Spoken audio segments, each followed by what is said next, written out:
Udin-din-din-din-dun, madin-din-din-dun. Hello mga sexy babes! Pwede ko ba kayo maging mga jowa? Meron akong malaki at matigas na mga muscles. So, Kadiri. Nandito kami sa gym para mag-exercise.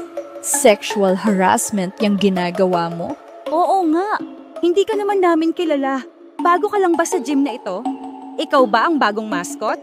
Kaibigan ko ang may-ari ng gym na ito.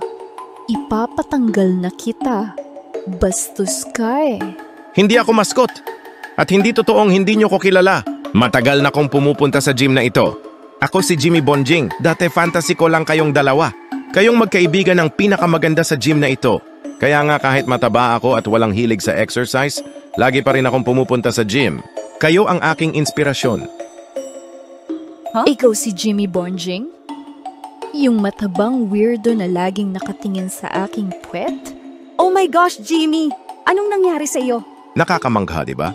Mula sa pagiging mataba, ngayon macho na ako. Ito ay dahil sa isang misteryosang babaeng nagngangalang Janine. Kaya kong gumawa ng mga bagong aswang. Gamit itong mahiwagang salamin. Salamin. Ha?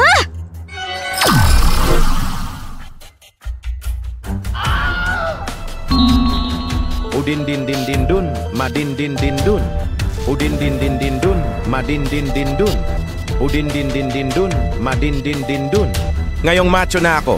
Akin na kayong mga chicks. Bitiwan mo ko, Jimmy. Nasasaktan na ako. Kahit macho ka na, pangit ka pa rin.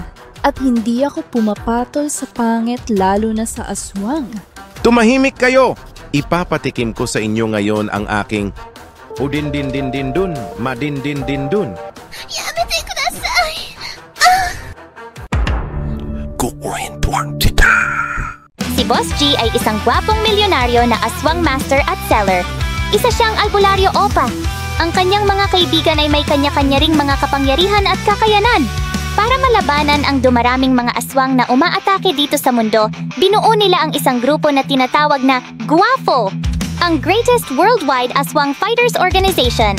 Ang mga miyembro nito ay tinatawag na mga aswang fighter at sila ang tagapagtanggol ng universe laban sa mga aswang. Ang siya! Mga katoto, i-like ang video na ito at mag-subscribe kay Boss G. Napakabilis na mag-animate, super gwapo pa. Subscribe na! Boss G Animation presents Brain Rot Kung Aswang Episode 3, Udin-din-din-dun ang machong aswang. Kukuhentuhan kita! Master Tipaklong, turuan mo naman ako paano maging pogi. Sige, J-Ban! Ituturo ko na sa'yo ang next lesson para maging pogi at habulin ng maraming chicks! Ang siya! Tipaklong, ano namang ituturo mo kay J-Ban? Ikaw nga mismo ay laging busted sa mga chicks. Isa kang bad influence. Baka mamaya, pati si J-Ban ay mabusted ng 1,000,000 beses ng mga chicks. Chillax ka lang, DJ! Legit itong ituturo ko. Maaari rin itong pakinabangan ng mga viewers ng Boss G Animation. Ano naman yan, Tipaklong? Ang susi para magustuhan ka ng maraming chicks ay kailangan mo mag-exercise. Kaya nga tayo nandito ngayon sa gym. Mag-workout tayo. Gusto kasi ng mga chicks ang malaki at matigas. What? Na mga muscles. Medyo maganda nga yung plano mo, Tipaklong. Maganda talaga. Kaya nga sumama rin ako dito sa gym. Gusto ko makakita ng magaganda at sexy na mga chicks na nagwo-workout. Oh yeah! Sarado ang gym ngayon. Ha, Toto, anong ginagawa mo dito? Nandito ka ba para unahan kami sa mga sexy babes na nag-gym? Ang sama naman ng ugali mo. Inaagawan mo na nga kami kay Selly, Eugene at Abe. Ngayon, pati ba naman sa mga chicks sa gym? Oo nga, Toto. Magtira ka naman para sa amin. Wala akong inaagaw na sino man. Nandito ako sa gym para magpalakas ng katawan. Bahagi ito ng aking pagsasanay. Para maging mas mabisa akong aswang hunter at fighter kontra aswang. Kunwari ka pa, Toto. Inaagawan mo talaga ako kay Selly. Speaking of Selly, nung nakaraang episode, tinanong natin ang mga viewers ng Boss G Animation kung sino ang pinakabagay kay Selly. Miss Narrator, sino nga ba sa amin ang pinakabagay sa pinaka-cute at sexy kong estudyante na si Selly Fan Art? Narito ang boto ng mga viewers ng Boss G Animation kung sino ang pogi at bagay kay Selly. With 36 votes, ang panalo ay si Toto. Paano naman nangyari yon? Bakit walang bumuboto sa amin? Nagtaka ka pa. Wala talagang boboto sa'yo, Tipaklong, dahil pangit ka. Hindi mo ko gayahin. Simple lang pero pogi. Hinahamon kita, Toto. Ipupusta ko na lahat. Talungin ulit natin ang mga viewers kung sino ang pogi. Kung sino ang mananalo sa kanya na si Selly, Eugene at Abe. At kung sino ang matatalo magiging alipin ng mananalo. 1v1 lang ito. Ikaw lang at ako. Ano, papalag? Sige, wala akong tinatanggihang hamon. Imposible mo kong matalo sa kapugian. Kahit gumawa ka pa ng kababalaghan. Mga viewers, sino ang pogi? Si Toto o si Tipaklong? Comment down below. Tumutunog na naman yung alarm na binigay ni Boss G. Mga aswang fighters, pinapatawag kayo ngayon sa Guafo Secret Base. Mga viewers, kailangan namin ng tulong nyo. Pinutin nyo ang subscribe button at mag-type ng Jban Cute para makapag-teleport kami. Teleporting in 3, 2, 1. Ang siya! Wow, ang bilis! Nandito kagad tayo sa secret base ng mga Guafo. Buti naman at nakarating na kayo. Kaya ko kayo bigla ang ipinatawag ay sapagkat mayroon tayong isang dagliang rescue mission. Miss Yedi, pakipakita sa kanila ang pictures. Yes, Master? Kagabi sa isang gym ay may biglaang lumitaw na isang Italian brainrot na aswang. Binugbog nito ang owner ng gym at lahat ng mga nag-gym na lalaki doon. Kinidnap din nito ang dalawang maganda at sexy na mga chicks. Ayon sa ating source na si SPO2 Lubaba, nahihirapan ang mga pulis na mahanap kung saan dinala ng aswang na iyon ang mga chicks. Gungga! Dahil dyan kailangan ng makialam ng Guafo, ang greatest worldwide aswang fighters organization.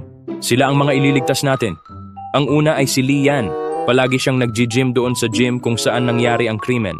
Isa siyang college student at beauty queen. Ang isa pang biktima ng kidnapping ay si Elise. Best friend siya ni Lian at palagi rin siyang nag-gym doon. Isa naman siyang flight attendant at social media influencer. Gamit ang Boss G system, nalaman ko na dinala sila ng aswang sa isang abandonadong warehouse at balak gawa ng kababalaghan. Kailangan mag-teleport tayo doon at iligtas ang magaganda at sexy na mga chicks. Ngayon alam na natin bakit sarado yung gym na pinuntahan natin. Meron palang nangyari doon na kababalaghan. Kailangan magmadali na tayo. Kailangan mailigtas natin ang magaganda at sexy na chicks mula sa aswang. Toto, sabihin mo na yung lagi mong sinasabi. Aswang fighters, assemble! Sa isang abandonadong warehouse, nakatago at nakatali sina Elise at Lian, ang mga babaeng nag-gym na kinidnap ni Udin Din Din Don. Saklolo! Jimmy! Pakawalan mo ko! Pag ako nakawala dito, malalagot ka talaga sa akin. Jimmy, please pakawalan mo na kami. Alam ko hindi ka talaga halimaw. Meron kang mabuting puso. Janine, bakit ganito? Akala ko pag naging macho ako, magugustuhan na nila ako. Bakit ayaw pa rin nila sa akin? Masama ang mga tao, kaya kailangan na silang tapusin. At ang mga aswang ang dapat maghari sa mundo. Kung ayaw nila sa iyo, kainin mo sila. Yan ang gawain nating mga aswang. Pero ayoko silang kainin. Gusto ko silang gawing jowa. Janine, gawin mo rin akong pogi. Kainin mo na lang sila. Balewala rin kung gagawin mo silang jowa. Espesyal na kapangyarihan ang ginamit sa iyo ni Janine. Kapalit ng malalaking muscles at superhuman na lakas. Lumaki rin ang iyong ulo, pero lumiit at tuluyan nang nawala ang iyong chimpanzini bananini. Anong ibig mong sabihin? Wala ka ng chimpanzini bananini. Kaya ikaw ay ka Ang ibig niyang sabihin, wala ka ng alagang birdie. Mwahahaha. Totoo ba ang sinasabi mo, Supremo? OMG, totoo nga. Wala na kong udin din din din dun, madin din din dun. Lahat tayo ay may sinakripisyo para magkamit ng malakas na kapangyarihan. Ako nga tinapos ko at inalay ko ang aking asawa at anak at mga magulang para maging isang supremo. Iba naman itong sa akin. Tibalin ang maging mataba at walang superhuman na lakas. Basta meron lang akong udin din din din dun, madin din din dun. Janine, ayoko na maging aswang. Pakiusap, ibalik nyo na ko sa dati. Tampalasan! Huwag yan ang problemahin mo. Meron ka bang mas malaking problema? Nararamdaman kong papalapit na dito sila Boss G at ang Guafo.